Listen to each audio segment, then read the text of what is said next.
do they have a chance of winning this appeal and getting this overturned? I don't know how successful their chance is, because I don't know what he's so confident about that they're bringing to the appeal. I don't know.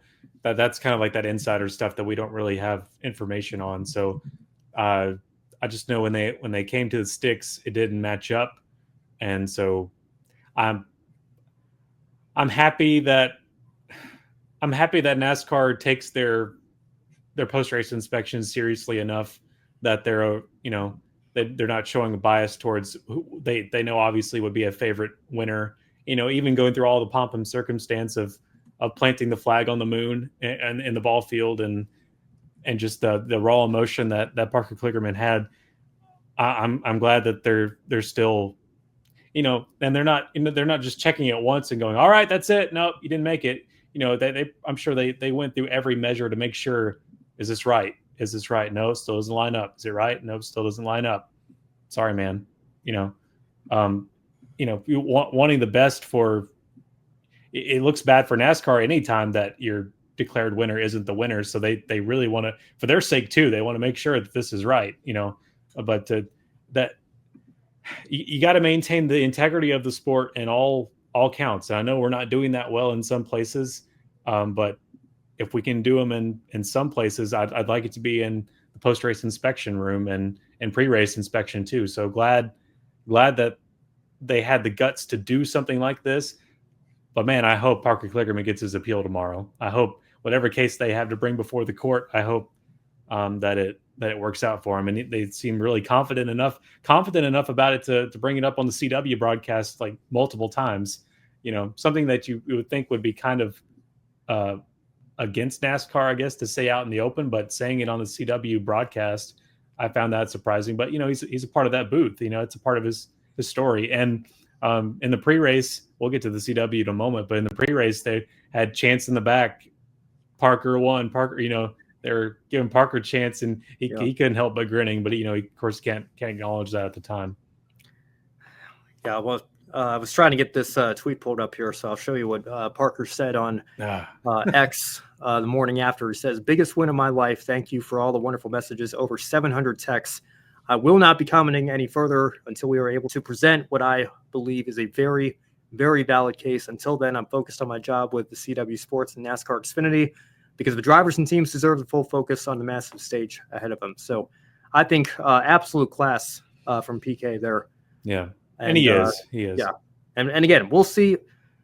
I remember this conversation. I remember the days of encumbered victories and people saying, if you have an illegal car or truck, you should have the win taken away. And I don't disagree with that. But I think that, we've seen this happen multiple times now where I think Ross Chastain was the first one when he won at Iowa, and the truck was either too low, I believe. It was too low because he joked when he won Gateway the next week that his truck was the low rider. And again, I don't love the fact that Nice Motorsports still has that banner hanging in their shop to this day, because they got their redemption and they ultimately didn't win the race. But it does make me wonder. And I tried to go back and find. I remember sometime last year, I was watching the Above the Yellow Line stream that Taylor Kitchen does, and Rob Branding was on the stream, and I messaged in the chat room that Rob was saying something about the importance of leaving the track knowing who the winner was, and bringing up the facts I brought up. If again, we asked for this. If you have an illegal car, an illegal truck, or whatever the case may be, we wanted them to take the win away. And Rob and I went back and forth a little bit, but I came away from that brief exchange, kind of thinking to myself, well, yeah, the fans buy a ticket, they see somebody win the race, and then they are halfway home and they get a text on their phone or an alert that says the guy that you just saw celebrating isn't actually the winner. Or they outright go to bed and wake up the next day and to the news that what you saw last night was not true. Yeah. I mean, in 2021 Daytona 500 ended so late that I think I went to bed thinking, well, I hope Michael passes tech. I hope Michael McDowell doesn't have a disqualification coming his way. And of course he didn't. But that was like, I think that tweet came out at 3:50 in the morning, East Coast time. So imagine everybody waking up to that if something had gone wrong there. So again, Brandon, I'm not privy to any insider information in terms of how the inspection process works. I do think it's a little suspect sometimes that the car can pass pre-race tech and then fail post-race for something that's not supposed to be adjustable. So you wonder, maybe is there like crash damage or something? We went through this New Hampshire all those years ago. Clint Boyer won a cup race, and the thickness that his car didn't match the template was so small that Richard Childress was arguing that maybe the tow truck that pushed him back to victory lane because he had run out of gas maybe could have dented the car in by that much. So yeah, you even had people looking at how Parker's truck was at the start finish, after celebrating, how it was kind of the back end, which is where they were talking about, was kind of dug there into the asphalt there on the apron. At any point there, did it get bent just a millimeter or two? Like what happened? Yeah. So again, possible.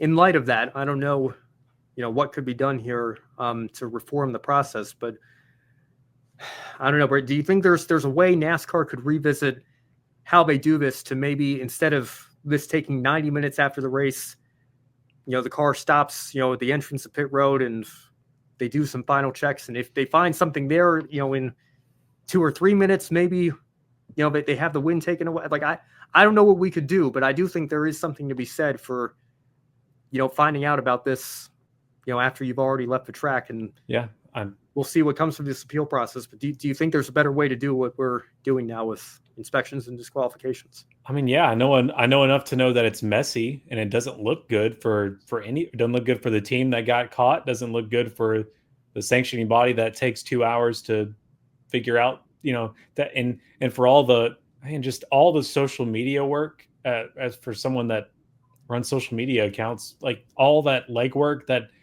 is put into this person won, video, pictures, clips, all over the landscape, and then you get that taken away. There's all the damage control that has to go in, and that makes people furious.